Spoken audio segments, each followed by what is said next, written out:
4, 3, 2. This is Frontline Radio. I'm your host, Tryone Muhhammad, on Pop Radio, iHeartRadio, Spotify, Premium, along with co-host Queenie Greene. Once again, thank you for tuning in. This is the first show of the new year, and we thank you, our friends, our supporters, as well as our family members. So we appreciate you tuning in, and listen, go to Pop Radio Worldwide and see it live. Go to Pop Radio Worldwide and tune in live. iHeartRadio and Spotify. Queenie Greene, how you doing, Queenie? I'm feeling great. I'm okay. You okay? I'm okay. I'm hey, okay listen, dealing with the circumstances. Listen, Queenie had a little brush up with the law.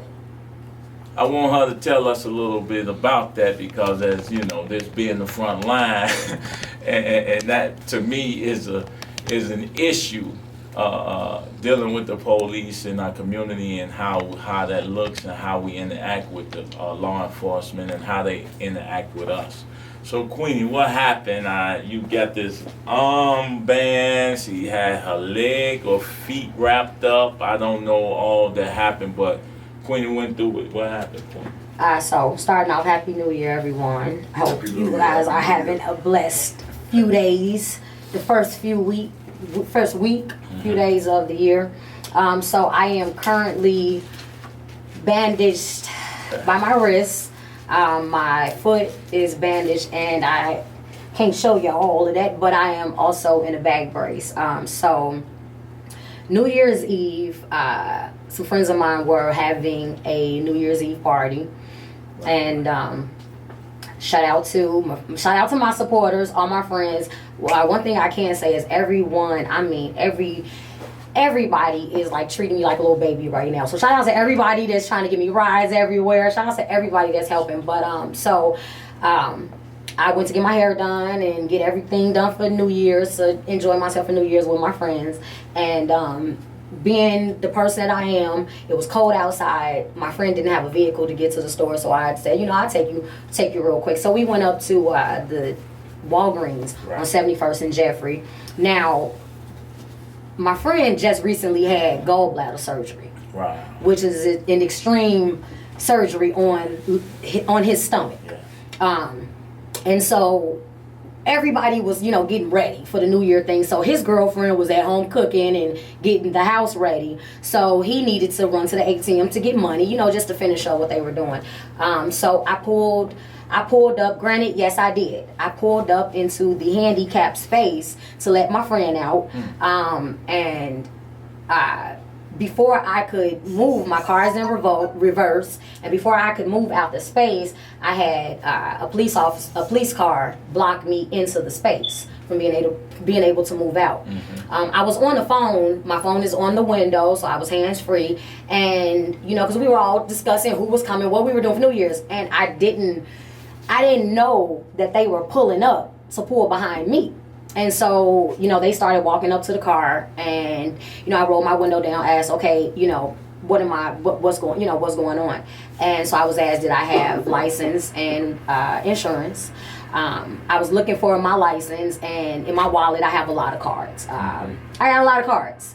And so I couldn't really find my license because I'm looking through all my cards, and I don't care what nobody says. I don't care how tough, how hard, whatever you are. When you're dealing with the police, you're a little nervous. Yes. So I'm looking for my license, but I couldn't find it. So I gave them my ID. Showed them that I told them, I do have insurance. I went into my phone, pulled up my email, showed them I have proof of insurance. So the officer takes my ID, comes back to the car. Granted, I do not have any suspensions, suspended license, or, anything on my license to be taken to jail. At the most, I know my rights. At the most, give me a $250 citation for sitting in the handicapped spot. So the officer came back and said, get out the car, you're being arrested. I pay for Legal Shield every month. And I pay for Legal Shield every month to protect me when I'm in my vehicle. What is Legal Shield? So I pay Legal Shield. For those that would like the service, go check them out. I pay for Legal Shield. It's $25 a month. And you are protected. You have your own attorneys under legal shield. If you are pulled over, you can add up to 4 people. So I have my children, my older children on it, because if you are pulled over or anything in the vehicle, you have the right to not be removed from your vehicle. Call your attorneys, and at that point your attorneys can let you know whether they will be there to you on the scene, and they can also speak with the police to let them know they'll be there on the scene, or to tell the police to give you a citation and we'll see you in court. Dealing with the situation, I attempted to do that, but when I tell you, for one of the first times I finally really saw what young men and young women go through when they're pulled over, because it felt like I was summoning the police. Felt like every time I blinked, it was more police surrounding my vehicle. For little old you. Now I'm 5'1.5", about 122 pounds, if that, and I have a truck. So for me to have a XL GMC Envoy, and for the police to be surrounding my vehicle, it seemed like and I'm trying to explain to the officer, and then I know my rights, and I know the police are the police, and yes, but at the end of the day, we have rights. Yeah. We have rights, and I shouldn't be condemned. It shouldn't make you mad as a police officer because I know my rights, and it shouldn't make you more aggressive towards me because I know my rights. You have rights, and I do too. And I am able to, speak on my rights, and I know what I can and I cannot do. And so I refuse to get out the vehicle. Hold that thought. I want you to finish that up. We have a break that yes. we are obligated to. So with that being said, I need you all to, once again, Pop Radio Worldwide, iHeartRadio, Spotify Premium. Go watch us live on Pop Radio. So come on back. We'll be back after these messages. I'm back.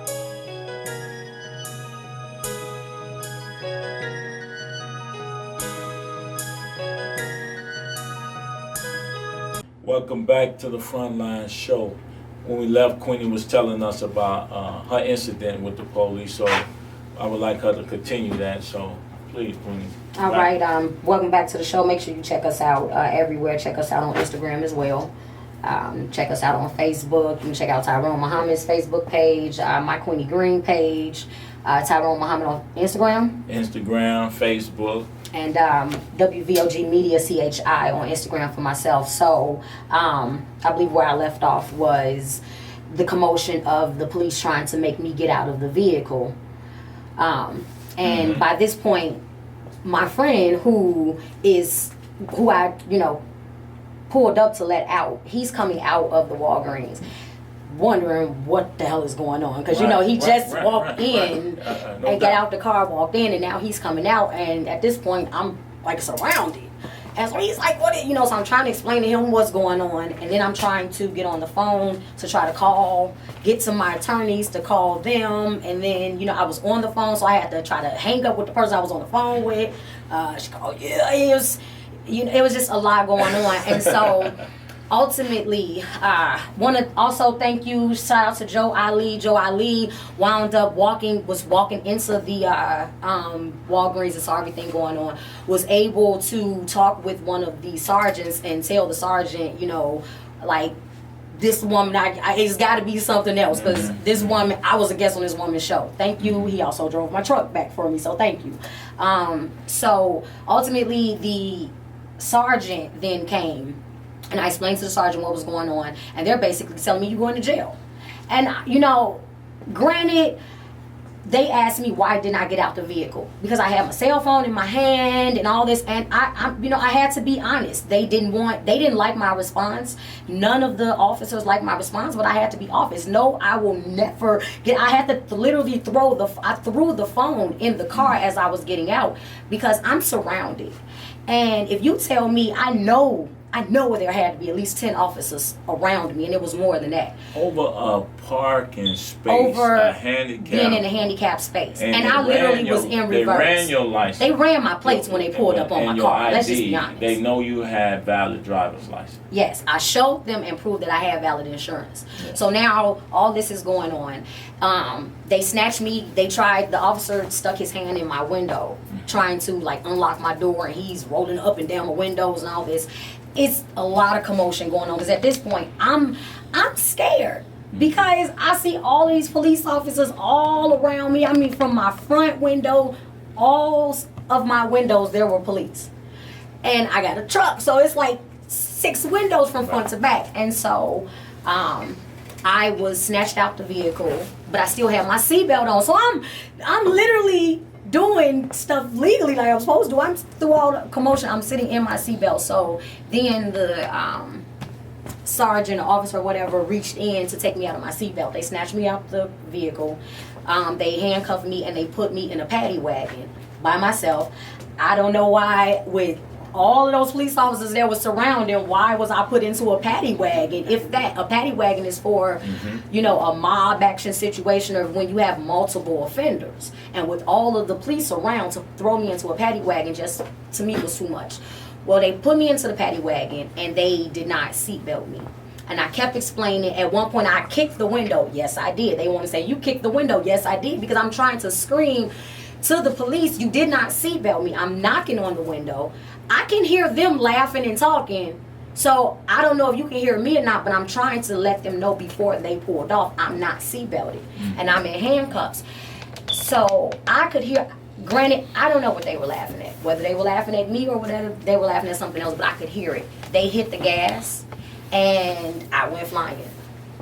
They hit the gas and I went flying in handcuffs. And I went back. I wound up falling into the steps part of the paddy wagon. And between that, my foot got jammed. And at this point, I can feel the end of my foot. I know it's something. I can feel it. I feel like it's broken. My shoe is something. I'm in the handcuffs. My wrist is like killing me. My back is now, because I'm literally crouched in and I can't brace myself or even use my feet because now my foot is hurting to even get out the stairs. So when we got to the station, they opened up the paddy wagon door and I fell out because I was in the stairs. They picked me up and then dropped me back on the ground saying I was lying and I was faking and all of this. I kept explaining I need to go to the emergency. I need to go to the emergency. Finally, they called an emergency for me. I went to the emergency, and after x-rays, this is all what I have. And so when they walked, at that point, then they did walk, well, they refused to allow the hospital to give me crutches. So I had to basically hop for the rest of the night until I was released. And when I came back into the police station, now all wrapped up, the doctor came in and told them she wasn't lying. She's got a sprain, and it's acute. The worst part of everything is my back. So I sustained a lot of pressure on my back, and now I have like a mild case of scoliosis or something. So now I have to go through physical therapy. I have to wear this back brace that I have on right now. My arm and my foot are so pretty you okay. end up getting out of jail. Yeah. And you have a case now. Yes. That you have to go to I have to go to court. Yes. And so what is the charge?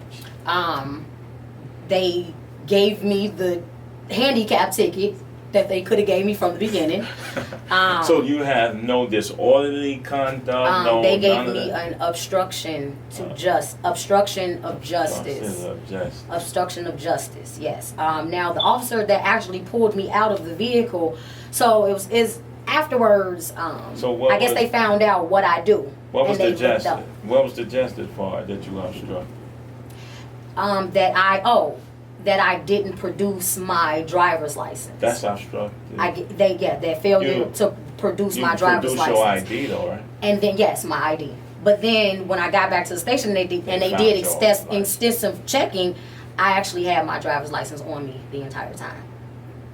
See, I just wanted to give you this opportunity to talk about it. I know of you always on the front line talking about and broadcasting to other people's issues. Well, dealing with the situation, I did not all of my friends, all my family, everybody that is in my personal life on a regular basis, even my business life, everybody knows what's going on. But because of the situation, and I knew what we were going to do to further the situation, I didn't know how, you know, with that whole you can't talk about a pending case and things like that. yes. So that's one of the reasons why I have not Same gone thing. on Facebook. I did not do, you know, show when I was in the hospital or anything like that, because I just wanted to make sure that, you know, I'm able to speak on it. So I figured I'd wait till we do today's show and Thursday show. It would be no Frontline show if I don't give my co-host the opportunity to talk about the issues that she had to deal with. We broadcast everyone else's issues. We talk about the issues that our community is dealing with societal issues, and then she had to brush with the law during the New Year. So you feeling better now? You look, are you optimistic about the case and whatever moving forward? So of course they're saying I don't know if I'm able to say this or not, but I did get a phone call from a sergeant today saying that you know, I won't go into that part because I don't know if I can or whatever, dealing with the actual situation, the case or whatever.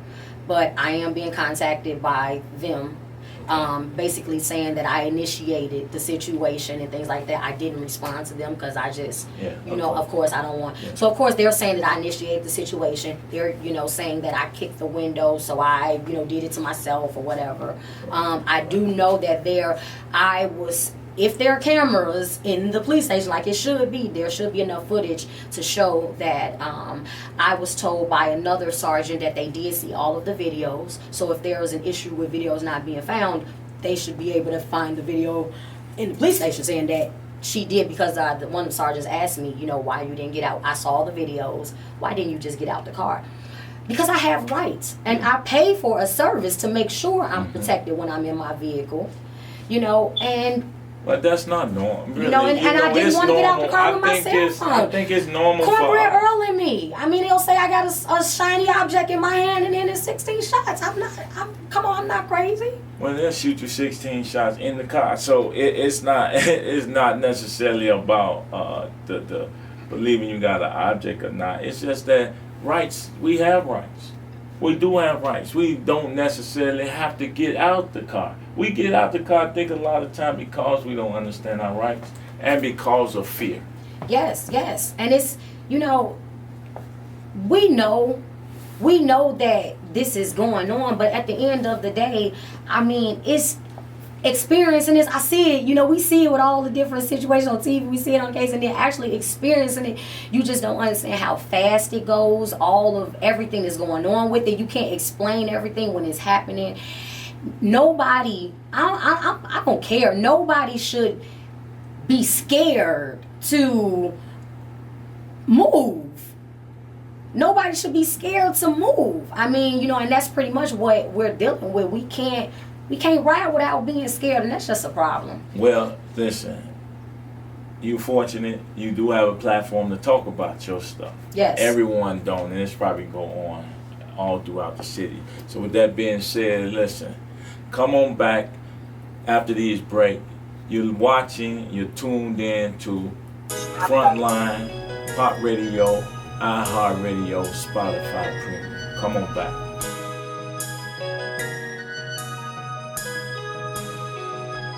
I done did a lot.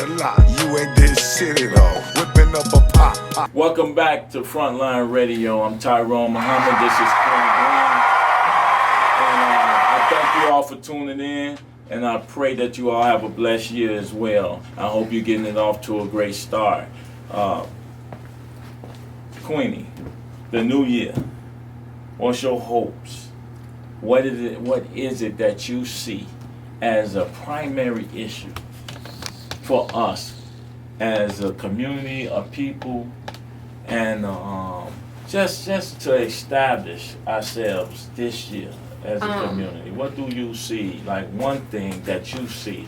So my hopes, and you know, I want to say, a few days ago, I read it years ago, and I read it again. Well, I listened to the audio, and I had to share it. I tagged as many people as it allows you to tag, but I resent out the Willie Lynch letter, and I sent that out because listening to it and reading it, it makes me want to cry because I mean, when you read it and you understand and you think about your household, how you grew up, everybody's household that's black that you understand why things are the way it is. So I shared that, and if you did not get whiff of that Willie Lynch letter, go to my page and listen to it. I everyone may not agree with it. Some people say it's not true, it's a myth, things like that.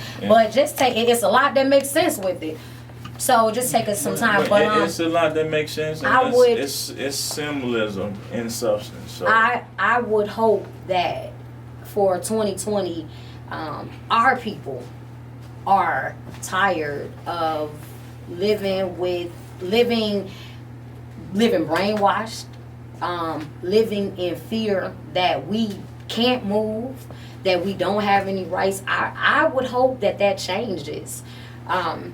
And I think the only way it's going to change is if somehow we can get through. That's why I sent the Willie Lynch letter out there, I'm hoping that our people can understand how great we are. Just stop for a second. Stop with all the material stuff, with all the cutesy, the hair and the guys with the clothes, and everything that is in our life on a daily basis. Come away from that for a second and just open up your eyes totally and just look at what's going around you. Look at who you go get gas from. Look at who you go and get your beauty products from. Look at who you go and get your food from. Look at the children that go and get food out the gas station. How the hell can a gas station be serving food? I don't know how you can mix food and gas, but it's done. Look at what's going on in our communities. Just open your eyes. Like, come away from being so brainwashed. Your clothes, your cutesy, your bad bitch, your bad bitch, and your raw nigga, everything that everybody is in the hood looking at and focusing on. Come away from it. It's not going anywhere. Clothing stores are going to always be there. All of this that we indulge in on a daily basis, ladies, your nails, your hair, all that stuff it's not going anywhere. But guess what? We going somewhere. We going our graves. So that stuff is not going nowhere. Chime into what's really going on around you. And I would hope, as far as in our communities, at this point in 2020, if between you a bit more radical than me, I guess they would say I'm radical now after what happened on New Year's, but I would hope that that makes you radical. I would hope that the politicians that we select and we vote for to be in our communities, I would hope that they go ahead and understand it is time for a change. You have a certain amount of money that should be going to the community. It should be going to the community. And that's not just between our aldermen. I'm talking the representatives, everybody, that the only way you get in is supposed to be from our vote. I would hope that everyone now is understanding it's time to do the damn job. Stop BSing.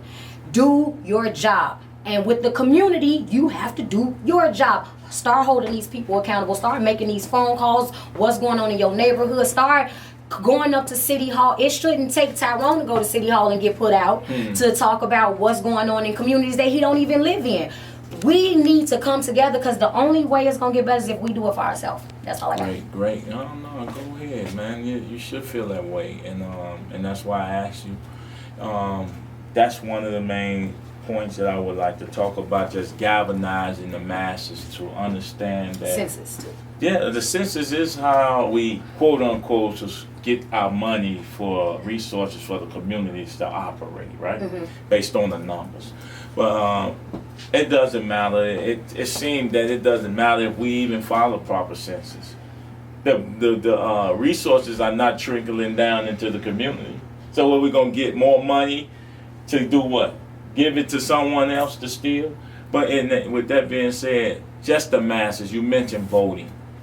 Voting is very important. Organizing, creating a whole new electorate. Yes. Meaning those people that they don't even believe will show up to the polls. Yes. Don't think, and they're actually right. Granted, we have some feelings that whether they're going to do what they're going to put in office, they're going to do what they want to do. Well, granted, we have that feeling, but one thing, if you, even if you're from the young generation, Lil Wayne made a song for the younger generation to understand this, but everybody at this point should know numbers don't lie. So I do believe that there's a bit of, maneuvering to get done what they want to get done and who they can possibly puppet and things like that. I do believe that's going on. But at the same time, not the issue. Numbers once don't the lie. the people organize, believe me, they feel losing their space. You they can't do anything with a that. landslide, right? Yeah, they feel losing their position. They feel losing their ability to do whatever it is. Because some people run just to.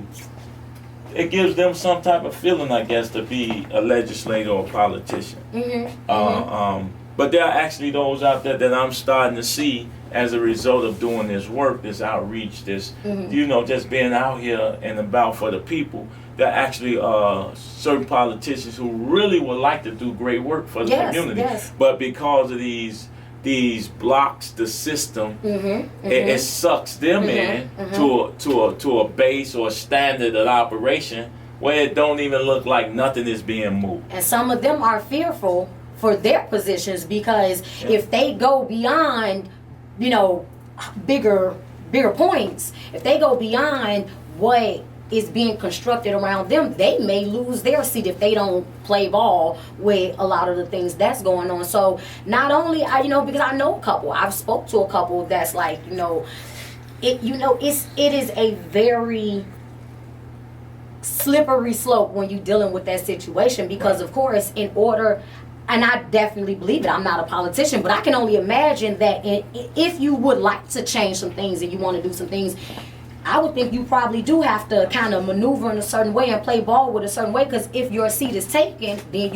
you won't be available to make a difference. So when we come back after this break, I want to just talk about real quick what that looks like in terms of that building a real voting block, a real political action committee that holds these ones accountable. Most of those are done. They have the big money in their coffers to then select or elect the candidates or give to the candidates that they think serve them.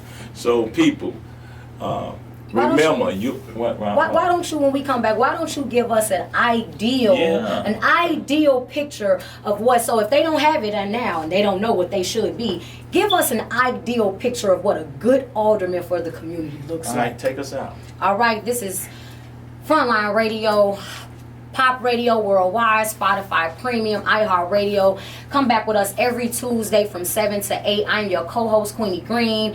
To my right, that is your host, Tryone Muhhammad, community servant, ECCSC. We want to also give a shout out to our sponsor, 7 Star. Make sure you check out their website. That is a police app. Hey, I needed that app. Come back with us. We're doing a short break and we'll be back, and we're going to talk about an ideal look for the community, and we're going to give the politicians, the aldermen, and the people an ideal look of what. We're going to read some of the. We're going to read some of the comments, and I want to put out there what the ideal one looks like. So if they don't know, what we think you should. Jam told on nobody. God damn, that boy, we buy it. Dinero, we get it. Dinero, we count it. A lot. Most niggas a foe. I done did a. All right. We are back. This is the Frontline Radio Show. I'm your co-host, Queenie Greene, host Tryone Muhhammad. Make sure you check us out every Tuesday from 7 to 8 p.m. Spotify Premium, iHeartRadio station, Pop Radio Worldwide. Make sure you check out our Facebook pages, mine, Queenie Greene, Tryone Muhhammad. You can check us out on Instagram, Tryone Muhhammad everywhere. Just hashtag Google Tryone Muhhammad. And Twitter. For myself, check me out on Instagram, WVOG Media CHI on Instagram. Now, once again, I would like to, I have to stress this. I need to give a shout out to everybody that's on the live, that's sending me love, everybody that offered me attorneys, everybody offering me rides all over the place. One thing about life is you definitely find out who your friends are in the time of tragedy and the time when you need help. And when I tell you, all my friends have been treating me like a little baby that I haven't had to drive anywhere. I haven't had. You're 100 pounds. They've been, but everybody's really been looking out for me. Definitely, I have to give a big shout out also to you, Tyrone, because I know you was working for me. Paul Collins, my co-host for the Windy City Review show. Paul was at the police station. I do know, I'm not going to drop those names, but I do know of people that were calling over to the police station to the point where they had the commander and the lieutenant come down to find out what was going on with this woman who they asked, do you go by another name? And when I said Queenie Greene, they just put their head down because there was a lot of people that were coming for me. So I just want to say thank you to everybody for that. So coming back, I don't think I've ever really heard this done. So why not? Let's do it here. Okay. Tyrone, what's your opinion of the ideal? Because as far as the communities, we talking the first of the chain of command is your alderman. Yeah. And these are kind of the people that we have some of our issues with because what we need in our communities is not there. So can we give the people and the aldermen an ideal picture of what you think, I'll chime in, what we think an alderman should be in our community? How should that alderman be conducting themselves in our communities? They're clearly not, it's not them. So, really. Well, them and their staff. Well, I mean, whoever's attached to them. People tend to be who lead, the personalities of who lead them. Mm-hmm. So if that's your leader, you're gonna be what he is, or what they are. Mm-hmm. So I won't get on the staff so much. I would get on the leadership because the leadership allows the staff to be what it is. So with that being said, first of all, an alderman. Let's start off at the money. Well, I won't even look at the money aspect. The alderman should be, for one, from that community that he represents. Actually, literally live in the community. Not just own a home. That they represent. Not just own a home. I'm just saying, if you want to serve a particular ward. So you're saying live? I'm saying, yeah. That's not like, just own a home. Not just own a home. In that ward that you barely ever go to. Participate in that community. Okay. That you live in, and I bet a lot of things will change. Well, you got a lot of people who use their particular home. They have front home, but they live all the way in Bolingbrook, or they live in the outskirts. I bet if they lived in the community, we get some grocery stores. Well, no, maybe not. You probably wouldn't. Well, if they're living in a community and they need to eat, you want me to give you the idea? Okay. Come on. So I'm saying that I don't want to be as critical in the sense of the nuances of what that look like. But I'm saying first thing, you need to live in the community. Okay. And not the community, the ward. Mm-hmm. You should be that you represent. A resident of the ward. Yeah. You must be that. And not be a front. You should have an idea about your community, what it comprises of. See, you can't say I'm going to serve the elders who I know will vote. Mm-hmm. You have to also serve the youth who are troubled. Mm-hmm. You have to also be attached to the educational system, meaning the schools in your ward. Yes. And how they're producing and how our children are being turned out in those places. Because we call those pipelines the prisons. Mm-hmm. So that would be a great place for aldermen to start to be active and engaged in the educational processes. What they look like with CPS in their ward. Mm-hmm. Another thing clearly is the businesses.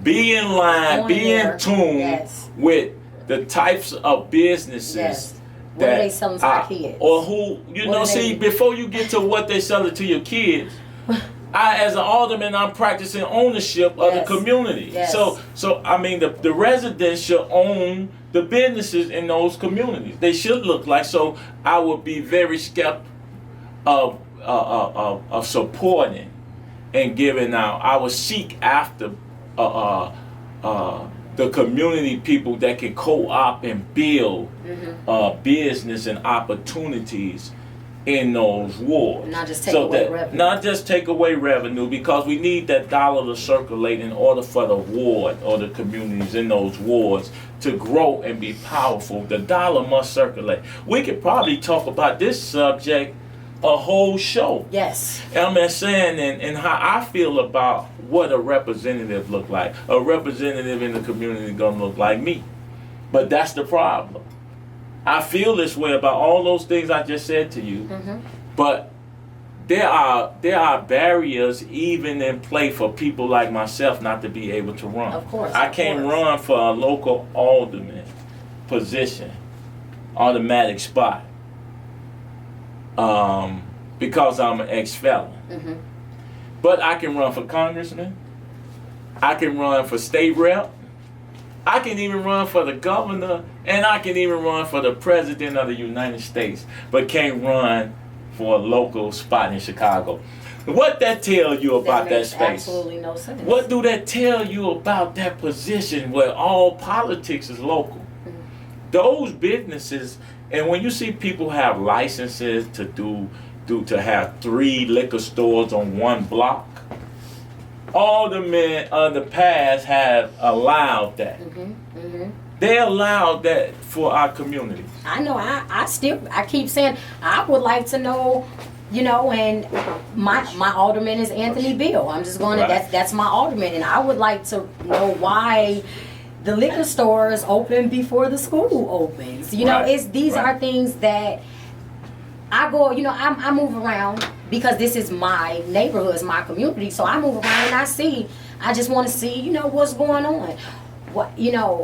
Right now we have a community center that was built for our community, but none of our kids in the community can get there. They are not, if they don't have money for memberships and things like that, just a regular child just can't say, I don't want to be on the street today and I want to go. It's not happening. It's a whole, it's a whole process that you have to go through to be a member in this community center that was put there for the community that none of the kids in the community is actually going to. We are seeing people come from the expressway, and I'm sorry, I know it might be racist to say, but I'm seeing faces that I know don't live in the community. I'm seeing Caucasian faces and, Latino faces, and I'm seeing, which not saying that Caucasian people and Latinos don't live in our community, but in my community there are not really that many. And that's who I see everybody's high class coming off the expressway going into this community center. Not our young men and young women that are standing at the bus stop with nothing to do or standing at the gas station. Listen, when we come back for break, I want to continue and finish and close with what I also see in terms of repair for our community and what that looks like. Just a solution-orientated approach on how to fix it. We know where we at, and we're going to talk the last few minutes about where we need to go. So come on back. This is Frontline Radio on Pop Radio Worldwide, iHeartRadio, Spotify Premium. Whipping up a pop, show you how to get it off. I don't really rock, I just get the brick across. Take you to the block. My shorties know I've been a boss. Welcome back to the Frontline Show. Tryone, Muhhammad, Queenie, Greene. Look, these last few minutes, I just want to say to the people, look, when you look at things a certain way, based on your upbringing, your background, where you come from, you always think it's right, because that's what we know. That's our place, that's our upbringing, that's what we've been taught, that's what we see. But as you expand your understanding, your horizons, then you start to see things a little different as they are. It's like that old saying in the scriptures, like I see men, or I saw men at trees, but once you start to understand the complexities of men, you realize that's just who they are, men. Fallible, flawed people that's flawed. And that also trickles down into communities. So people make laws, people enforce laws, and then there are those who either follow those laws or they don't. And it's just unfortunate. And often it with no fault of our own, the police, the prison industrial complex. In a lot of cases, for myself, for people like Pop, become a place where we learn to, as I say, maneuver life. It becomes a maneuvering process. We learn how to play chess on the board of life. And the pieces represents the number of players on that board. That board represents the earth. And it's like you do time. Me, myself, 21 years. Pop did 20. And he's sitting here. Not everybody can do that. You can't. And come out with not having PTSD and not come out completely psychologically damaged. I'm crazy. I was about to say, I got some a little bit of all that shit. Hey, listen. You know what I'm saying? So really, but we have to laugh to keep from crying. But in creating a Frontline show and having a voice about the issues that affect the community and cause and effect of the community. You got to deal with the humble beginnings that we come from to even be able to realize what it is that we do and how we feel about things and issues, and trying to give a voice to the people who would not normally have a voice. That's what this is. And a lot of time, this platform and other platforms, even with Facebook, it shows you that you can have a voice, you can address some issues. You don't have to be a rich person, you don't have to have a political clout, you don't have to be connected to news media or what is it that they do? This little housewives and all these people. Oh, reality show. These reality show to get your voice out. It's other voices besides what the television allow us. Anyway. It's other voices besides what the television tell our children is real. Or the way to go, or what you should be doing, or a how. particular style and pattern of how to How you conduct should your live life. Yeah. So with that being said, I'm thankful, and I'm so ready to start this new year. We've already started, and my goal is to reduce deaths in Chicago, violence, to produce opportunity, meaning contracts and opportunity. Not just be workers, people. Yes. Not just be slaves. Not just be slaves. Control the narrative. I'm fired, my guy, y'all. Yeah, I'm fired.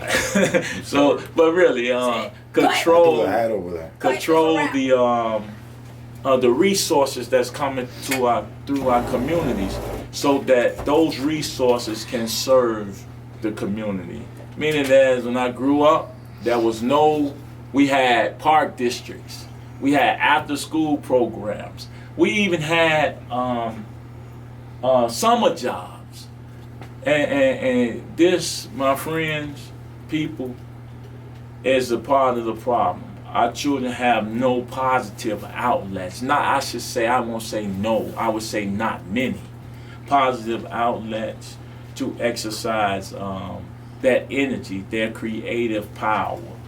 And believe me, our children need avenues for that, whether it be music, art, writing, poetry. They need to be able, or just plan trades and playing with their hand. So politicians, in that sense, Queenie, should be about the business of making the communities better. Definitely. This is the reason I don't call them aldermen. I like to call them wardens, because every ward is like a prison. Every community in Chicago that's disenfranchised is like being in prison. You have the police watching over the communities, guarding over them, patrolling them. Then you have these individuals who claim to be leaders of the community, subordinating the community to them in their antics. But those wards are operated, and everybody is, in that sense, to me, are like in their own prisons. Even if they think they're not in prison, in your own conduct, your behavior, your own group, your own culture, your clique, your set, all these communities are like in prison. And a lot of us in our ideas, whether we Democrats, whether we Republicans, whether we in this fraternity or this sorority, have prison mentalities. We are slaves to our concepts, our thoughts. We're even slaves to things that's not real. Yes, definitely. So we have a few minutes left, Queenie, and I'm gonna let you close out. But wait, before I do, Queenie, remember, for those who haven't purchased it yet, this is my book, Tryone Muhhammad. This is Men on the Inside, Observations of Deviance, Prison, 13 Character Types. You can actually purchase this book on lulu.com. That's LULU.com. And that's Tryone Muhhammad. And remember, go to my YouTube page, Tryone Muhhammad, and all the other social media, Tryone Muhhammad, from Facebook to Instagram. Go ahead, Queen.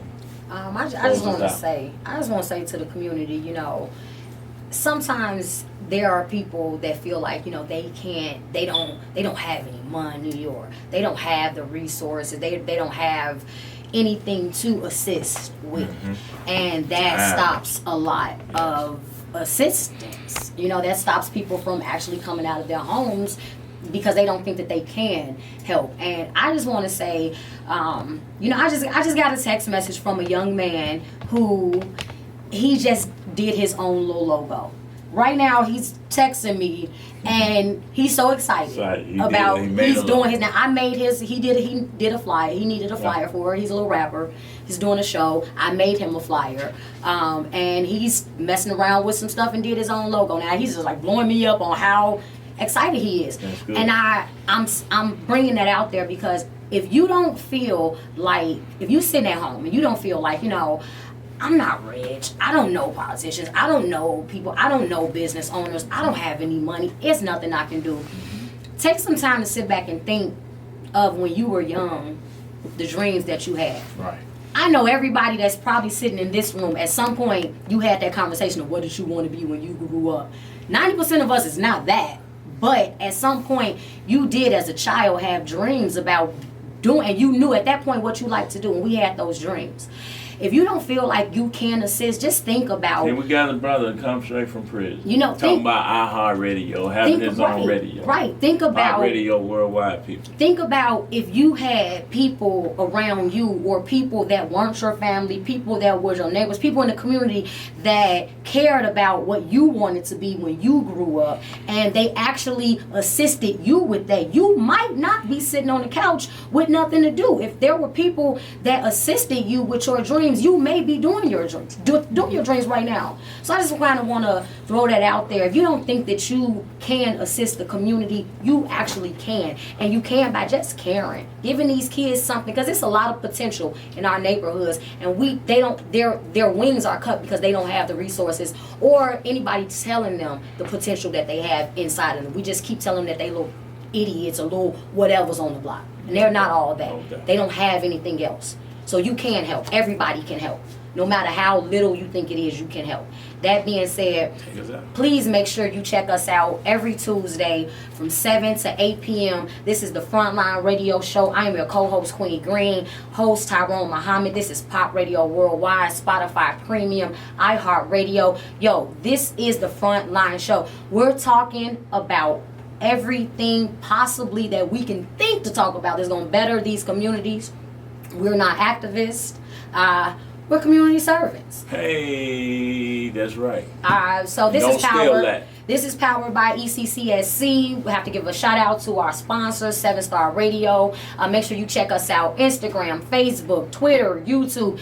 You can just hashtag Queenie Greene, Google Queenie Greene, hashtag WVOG to find me. You can Google Tryone Muhhammad. He's everywhere: Instagram, Twitter, Facebook, YouTube. Make sure you check us out. Make sure you check me out Thursday. I will be sitting with Alderman Haddon, which is Alderman for Rogers Park Ward, and we'll be talking about what she's doing in Rogers Park. Frontline Radio Show. Make sure you come back with us. That's a wrap.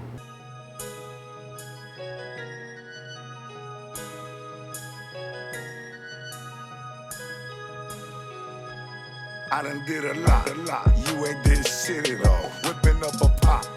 All right, this is the Frontline Radio Show. I'm your co-host, Queenie Greene. Got the host, Tyrone Muhhammad. Make sure you check us out every Tuesday from 7 to 8 p.m. iHeartRadio, Spotify Premium, Pop Radio Worldwide. Check out the Tyrone Muhhammad YouTube page and follow us on all social media. Queenie Greene, you can find me that way. You can find this man here, Tyrone Muhhammad. I don't have to say nothing. She took care of it. Frontline Radio. I done did a block. Most niggas in told. Winners they be hot. Summers they be cold. Had to sauce it up a lot. Since niggas think I'm on realest story ever told. Bricks on the stove. Got them elbows. Very well known. They don't know the half. Breaking down halves. Working on my math. They can't walk my path. Chemo, sabe.